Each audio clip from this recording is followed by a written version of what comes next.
Snip, Snap, Snoden. Een verhaal schreven en verteld door Henk Puister. Dag luisteraar. Ik heb een kranenknipsel weer van 11 april 1979. Er staat in dikke letters boven: NS biedt excuus aan. Conducteur zet late passagier langs rails. Ik ben er nooit trots op dat ik op deze manier in het Nieuwsblad van het Noorden gekomen ben. En zelfs op de voorpagina van de Telegraaf. Maar het kon niet eens. Een mens maakt wel eens wat met in zijn leven. Het is 37 jaar geleden waar gebeurd tussen stad en Krapswolle. Omdat mijn nijverhaal over deze gebeurtenis met trein en met spoor te maken heeft, zal ik graag eerst 2 hele keurige gedichten voorlezen willen uit het tijdschrift Tol en Tijken, dat deze weken bij mij de breinbussen glee. En misschien glee ook wel bij jou de breinbussen. Schrik. Op banken van perron en stad overval mij een hevige schrik. Mensen kwamen voorbij. Geen ene was zo oud als ik. Tweede gedichtje, van Schaanse naar stad. In Muidentrein voer ik door het landschap. Veul ropt het wicht met rugzak voor mij op. Een mengelmaus van winst, verlangst en vreugd. Ik word rookt door de jaren van mijn jeugd. Mijn nijverhaal. Tot trein uitzet. Op een verloren zondagmiddag ben ik aan het opruimen mijn huis. Onder een loo van bureau en mijn rommelkamer vind ik een kranenknipsel. Staat boven dat het een stuk is, het Nieuwsblad van het Noorden uit, van woensdag 11 april 1979. NS biedt excuus aan, lees ik in vetdrukte letters. En voor eronder in nog dikkere letters staat: conducteur zet late passagier langs rails. Mijn gedachten nemen een forse sprong weerom in de tijd. 26 jaar was ik. Ik werkte als expeditiemedwerker, heftruckchauffeur bij een bedrijf aan Winschoterij in stad. Iedere dag reisde ik met trein van station in Krapswolle naar mijn werktouw. Die bewuste vrijdagmorgen voor Paaske in april van 1979 zal ik aan het loket op perron mijn treinabonnement verlengen laten maken. Maar toen ik spoorwegovergang overluip, kwam een auto aanzetten en die toeterde. Zat een goeie kennis van mij achter het stuur. Hij werkte ook in stad en met geboren maakte mij duidelijk dat ik wel met hem metvoeren kon. Ik stapte bij hem in en hij bracht mij op plekken van bestemming. Aan het einde van die werkdag, stoef voor de feestdagen, hadden we nog even een gezellig havuurtje op kantoor van het magazine. We hadden lekker borreltjes schonken. Net als mijn collega's kon ik er wel sloek op kringen. Ik speide de night in. Op een zeker moment keek ik op horloge en ik kwam erachter dat gezelligheid geen tijd kent.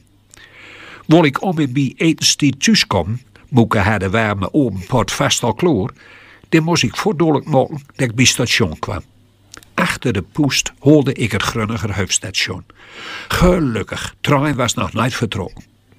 Ik stapte in en uit gouden traal laat ik mij vallen op een steegje bij troon. Het duurde maar even, ik kon niet afkijken of conducteur stond voor mijn neuzen in vol postuur. Hij vraagt me naar mijn plaatsbewijs.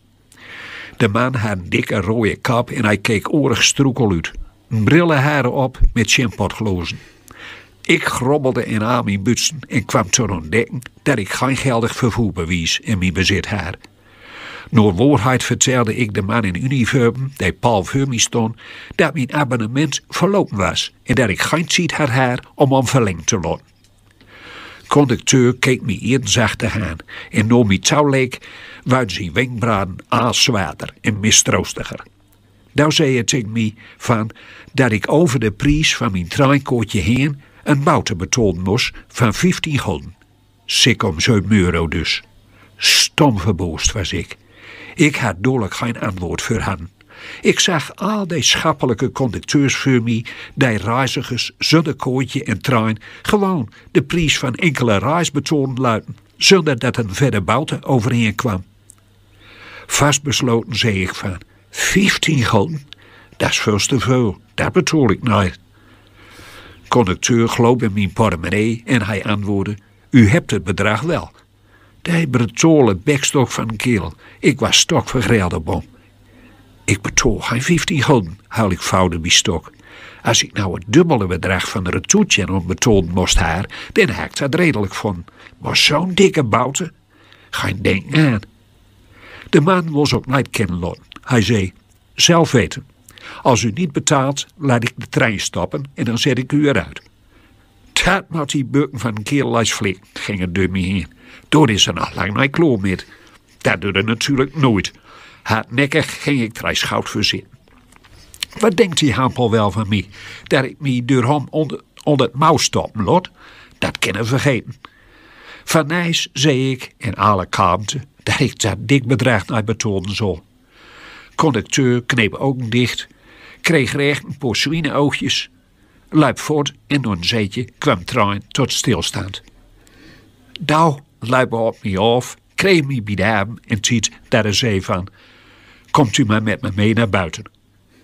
Met ons beiden liep me boeten deuren.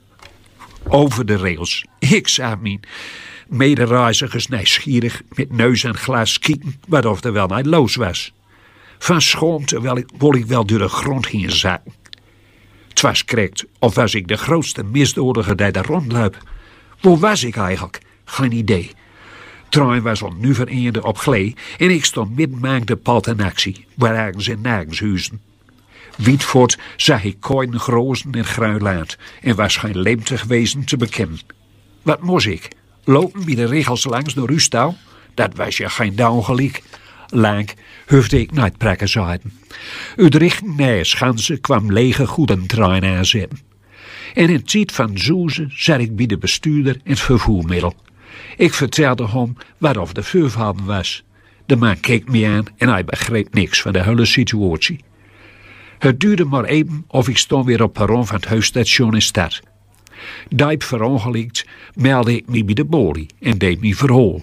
De vrouw hoorde me aan en onder tijd maakte ze aantekens. Vreemd, vond ze. Zeer vreemd. Dit kan niet.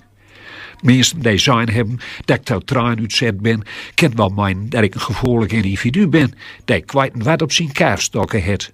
Ik bedaagde me niet, liep naar telefoon aan iets toe en baalde Nijsblad van het Noorden op om te vertellen wat of me overkomen was. In Kranen van 11 april 1971 staat een lang artikel van de Nederlandse spoorwegen vindt het heel ongewoon dat de conducteur een zware verhoging van de ritprijs in rekening bracht, want in de praktijk wordt, wanneer iemand zich direct meldt, geen boete opgelegd, maar alleen 2 gulden, ongeveer €1 dus, administratiekosten berekend. Aan de heer Puister zal een excuus worden aangeboden, volgens de NS. Excuus? Nooit niks van vernomen.